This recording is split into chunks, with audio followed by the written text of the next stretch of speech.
I'm now out and about. I am at Marks Park, joined by the founder of Stars of Africa Football Academy, Farouk Khan, a man that has contributed much of his career to nurturing young talent. Farouk, a very good morning to you. Thank you so much for joining us this morning.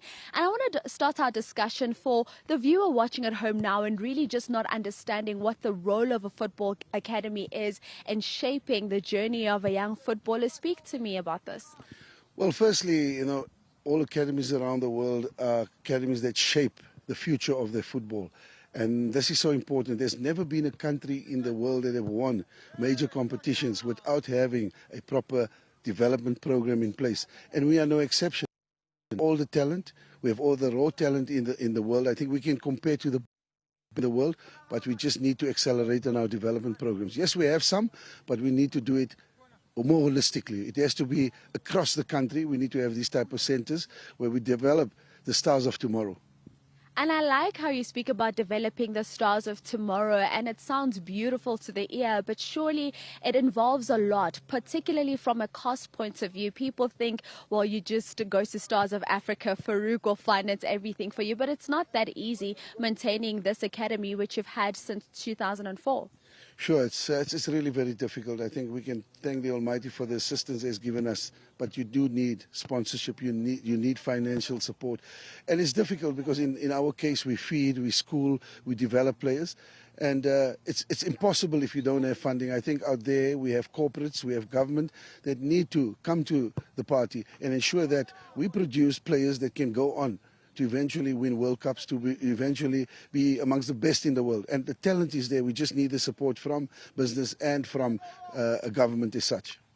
You speak about the players that have been to World Cups. We know Stars of Africa has produced the likes of your Dito Maswanganyi from Orlando Pirates, Kabelo Dlamini. But most recently, we've seen your youngsters in the under-20 South African team, Amajita. Speak to me about how you feel that these players are inspiring the next generation of youngsters to come up.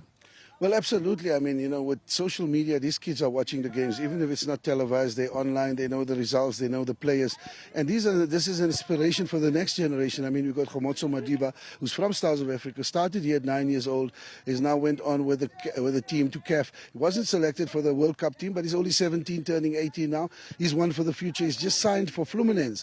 Fluminense, one of the biggest clubs in Brazil. It's a huge honor for us as Stars. But he's just one. We need to have many Khomotso Madibas being out there, being in countries like Spain, in England, in Germany, because this is where they're going to gain the necessary experience of playing at the highest level amongst the best players. And guess what? They come back and they plow back into our country, both financially and obviously with the talent.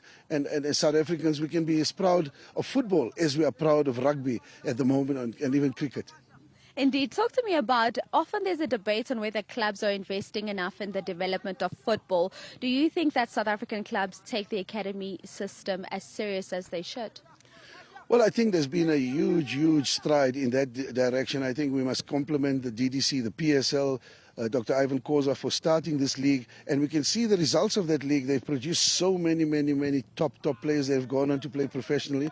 And yes, I mean, that is brilliant what the league is doing, but the league can only do so much. They only have 16 clubs, and they can only have 16 academy teams that play in those leagues. We need to have a broader base. We need to have more development at grassroots level that feeds into these PSL academies and academies like Stars of Africa. And I think if we have that mass participation and ultimately that comes into where the cream rises to the top, I think as South Africans we're going to be smiling, all the way to the World Cup. We certainly do hope we'll be smiling all the way to the World Cup. Talk to me, Farouk, about how I mentioned in my introduction how you've dedicated much of your career to just nurturing young talent.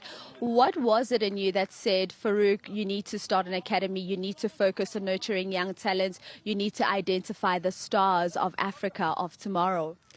Well, I tell you, I think it was a calling. I had a very good job at the Mamelodi Sundowns. I think if I had stayed on, I would have been eventually the head coach at that particular club, because I've proven myself at the time at Kaizer Chiefs, where I did very well with the likes of Mushina Integral, with the likes of Ted Dimitro, where I did my internship.